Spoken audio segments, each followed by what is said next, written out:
বৃষ্টি হবে হবে করে হলো না, সূর্য উঠি উঠি করেও উঠিল না, চন্দ্র উঠি উঠি করেও উঠিল না।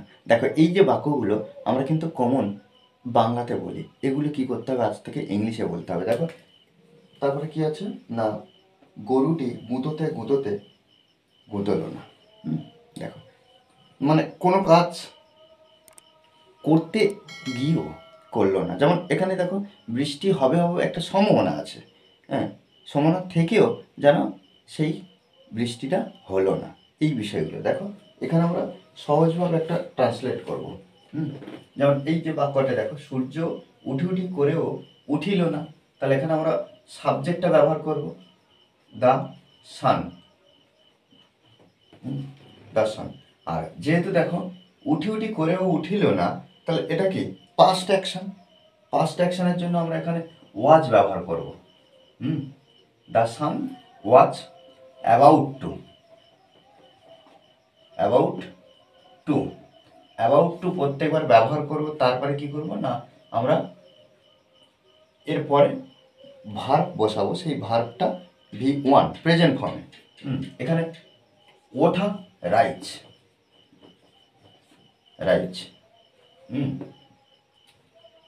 উঠিল না, তাহলে the sun was about to rise, উঠিল না কি না সূর্য। কমা দেওয়ার পরে আমরা কি করব, but, but did not rise.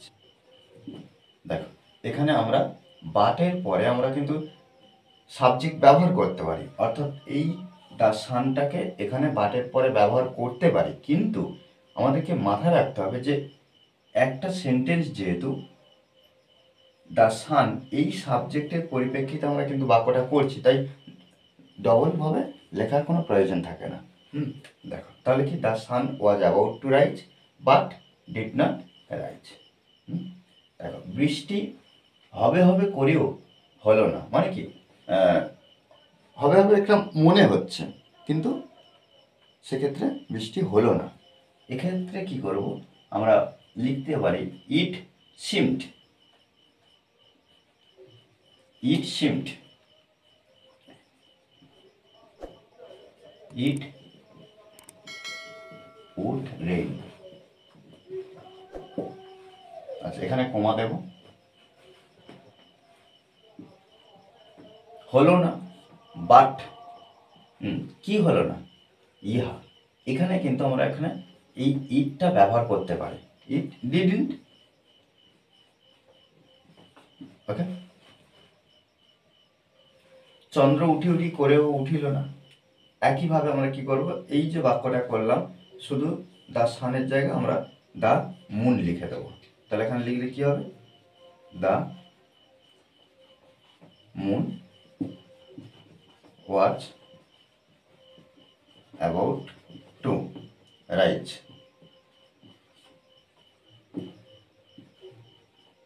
But did not rise.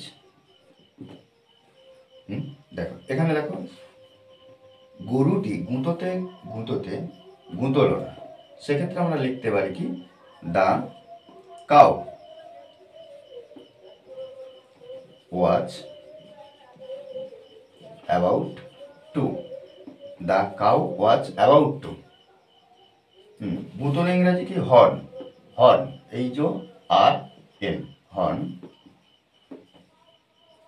But did not horn. Okay, দেখো এইভাবে কিন্তু আমাদেরকে প্র্যাকটিস করতে হবে। এই সহজ সহজ বিষয়গুলো যদি আমরা কন্টিনিউ প্র্যাকটিস করি তাহলে কিন্তু ইংলিশে ইমপ্রুভ করতে পারবো। মনে রাখতে হবে যে অনবরত প্র্যাকটিস, আর প্র্যাকটিসের বিকল্প কিছু নেই। ওকে, আর এই ক্লাসটি যদি ভালো লাগে অবশ্যই লাইক কমেন্ট শেয়ার, আর যারা এখনো পর্যন্ত এই চ্যানেলটি সাবস্ক্রাইব করেননি তারা অবশ্যই চ্যানেলটি সাবস্ক্রাইব করে পাশে থাকবেন। Okay, thanks for watching this video.